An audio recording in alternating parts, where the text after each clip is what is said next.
If you ever thought, if my TPT store doesn't take off, that's it, it's over for me, or if TPT sales start coming down, that's it, this episode is going to set you free, because TPT is not the business model. It's just one stream of income.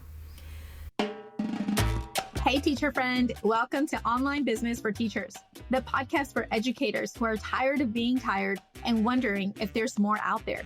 Are you up late Googling online jobs for teachers or how to make extra money from home? Do you dream about starting a business, working from home, or finally getting paid for the resources you've already created without adding more stress to your plate? I'm Monica Lopez, a former teacher who was burnt out, overwhelmed, and secretly searching for a way out.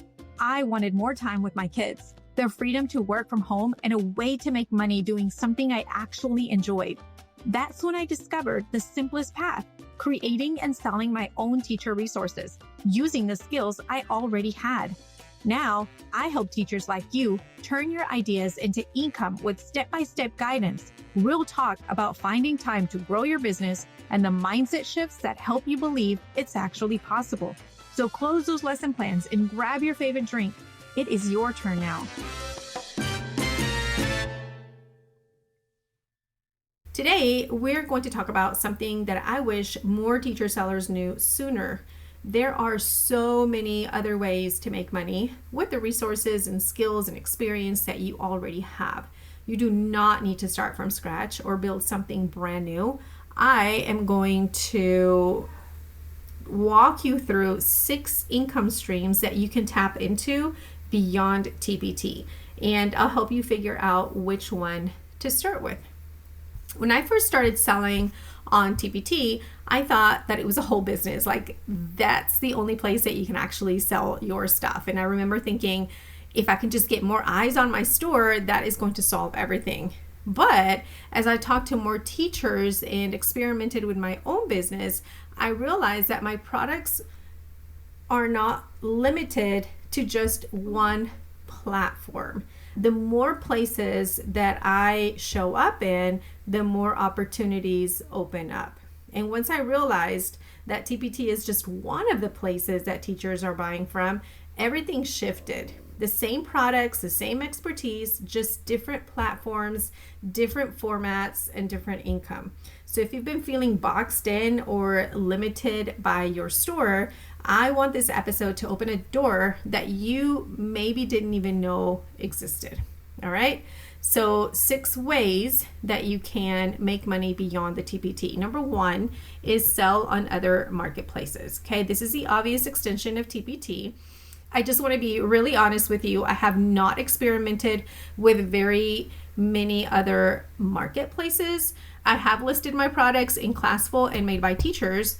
I'm going to say a couple of years ago, but I have not actually uploaded to other platforms such as Amped Up Learning or Teachers Do Teachers or TES.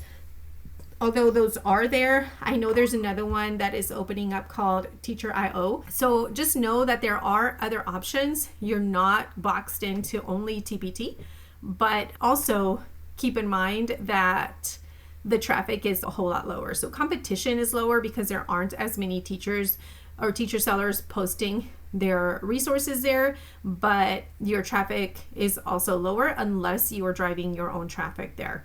When districts first started banning TPT about a year ago, these platforms started to grow, and I did see some traction in Classful and Made by Teachers.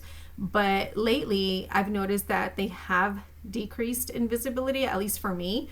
I still make a couple dollars here and there, but I haven't continued uploading any new resources, so I haven't really grown my presence there. Just know that it's a very slow growth for these smaller platforms, but they're there if you wanted to experiment with them. If you do, let me know. I'd love to hear how things go for you. All right, number 2 is non-teacher platforms. These are platforms like Etsy and TikTok Shop. Your own store, I guess, could be a teacher platform or not, and Amazon KDP. So let's talk about each one and what you can use them for. So we'll start with Etsy. Teachers don't usually go to Etsy to find instructional resources, but if you create artsy products like clip art, bulletin board decor, or printable posters, this might work for you. So, if that's your niche, go for it. You will probably find a really good income there. The next one here would be TikTok Shop. Of course, TikTok only supports physical products, not digital products. So if you are wanting to print and package your resources, TikTok Shop might be for you. I know there are a lot of teachers that are actually having very good success there. So like I said, I have not tried this one, but it's there. You can definitely print and package your flashcards or task boxes or kits or stickers. Whatever you do, if this is your niche, you can definitely sell on TikTok Shop. Your very own store is one that I highly recommend, but you definitely have to be prepared to drive your own traffic to it. So if you don't have an email list yet, then this may not be for you, okay? You need to drive your traffic there because teachers don't know to go look at your store because nobody knows your store if you're just now getting started. So if you have an email list, this is a great way to diversify your income. And there are so many other things that you can do within your store, such as blogging and courses and memberships and other things like that. All right. Some places that you can host your store would be Shopify. I know a lot of teacher sellers went to Shopify. Some teacher sellers say that their store is now out earning TPT, and others say that it did not go very well for them and they're now focusing on TPT again. It depends on how much traffic you drive to your store and how you go about selling your resources. Other places you can host your store are WordPress and Squarespace. I personally use Squarespace and I love it, and I chose it because I can blog there and it's very simple to use, and I also host my membership there, and you can also host courses there. Okay, so there are many things that you can do in Squarespace. Of course, it's not as customizable as WordPress, but for me, it was just a lot easier to use. All right, so the next place you can use to list or to repurpose your TPT products is Amazon KDP. This is great if you want to sell print-on-demand workbooks or journals or planners. You can just upload your PDF and your cover, and Amazon takes care of the printing and the shipping when somebody orders. So it's super easy to do. It's a list it and forget about it. There are Amazon ads available if you want to really promote your products.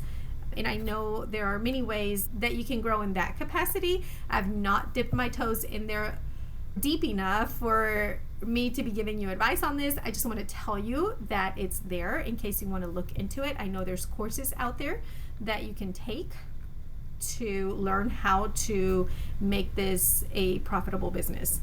So these options are less about piggybacking on TPT's traffic and more about building your own visibility while also diversifying where your products live. All right, so Etsy, TikTok Shop, your own store, and Amazon KDP. All right, the third way that you can diversify your income is to create digital products beyond printables. So when we think about TPT, we think about uploading digital products, and the teacher prints them out and uses them in the classroom. All right, but printables are not the only kind of digital products that teachers are using. You can also create mini courses and online workshops and teacher trainings that can be live, and then you can record them and sell them that way. So definitely mini courses, trainings, and workshops. There are plenty of platforms to host these in. You can do Thrivecart, Teachable, Kajabi. I know Kajabi is more expensive, and you can also do them on Squarespace. Whatever you use, just get started. All right, so if teaching courses or workshops or trainings is your thing, just choose a platform and go with it. Don't overcomplicate it, because otherwise you'll go down that rabbit hole and you're actually not going to get started. Okay, ask me how I know. So just make sure that you pick one and you go with it. Just think about what you already know and what you can build a course around. It could be a step-by-step process of something that you already do in your classroom. Don't underestimate how valuable your everyday expertise is to someone else. So yeah, don't overcomplicate the platform and don't overcomplicate the concept. So digital courses, workshops, trainings is definitely another way that you can make money online as a teacher. All right, another way is starting a membership. Now, I love memberships because I actually have one and I love connecting with my members. I run mine through Squarespace. Every month I drop fresh resources and my members know that they'll always have something new to use every month. The thing about memberships is that you can structure them however you want. You could do monthly resource drops, you can do seasonal content, you can do grade level themes, you can even do like a coaching style membership where you're actively guiding people. You can keep it open all year or just open enrollment like a few times a year to create that urgency. For me, my membership is built around providing consistent, ready to use resources in the form of curriculum. But maybe for you, it's about offering community or coaching support. Although you can do both, you can offer coaching within your membership. You can offer office hours. You can offer trainings. The sky's the limit. It's however you want to structure your membership. All right, number 5 is teach or tutor online. You have a few options with tutoring. You can do one-on-one tutoring in whatever your specialty is. There's a market for everything. You can do teaching how to read, or you can teach SAT skills, test prep. The sky's the limit here as well. You can do small group sessions. You can do this online, or you can do it within your neighborhood as well. If you want to do online, there's OutSchool, which lets you create clubs or enrichment classes or niche courses for students all over the world. You can do book clubs, you can do novel studies, you can do homework help. Again, the sky is the limit even on OutSchool. The good thing about OutSchool is that they already have parents looking for tutors there, and you don't have to go out there and look too hard for clients. But the downside is that there are a lot of teachers already teaching on OutSchool, so you have to find your specific niche, and so that the people actually find you. So it's another business. So this is stepping away from selling resources and actually monetizing your skill directly. If you enjoy the teaching part more than the creating, then this could be a really fulfilling path for you. All right, number 6 is offer subscriptions. Now, let's be clear. Subscriptions and memberships are very different, and that's something that I learned, I would say the hard way or just accidentally, because the two terms are used interchangeably, but they are not the same. A subscription is just access to the resources, whether it's digital or physical, that are delivered regularly, like on a monthly basis. There's no coach, there's no community, although you could open up a Facebook group just for that. But subscriptions are usually just the materials, okay? It could be monthly printable packs that teachers can download. It could be subscription boxes that are mailed out to homeschooling parents, or it could be seasonal kits or classroom packs on auto delivery, okay? Those are just examples. You can do anything. Again, the sky is a limit. The membership, on the other hand, involves more than the resources. There's the element of support, community, and access to you as the expert. So the difference here is that subscriptions are just the materials and memberships are an experience. Okay, I hope that makes sense. All right, whew, that was a lot.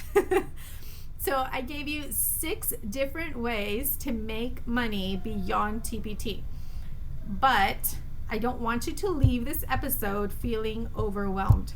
Instead, I want you to ask yourself, do I want mostly passive income, or do I want to teach live? Do I want to ship physical products, or do I just want digital products? Do I want recurring revenue, or am I okay with one-time sales? Do I already have products that I can repurpose, or do I want to build something totally new?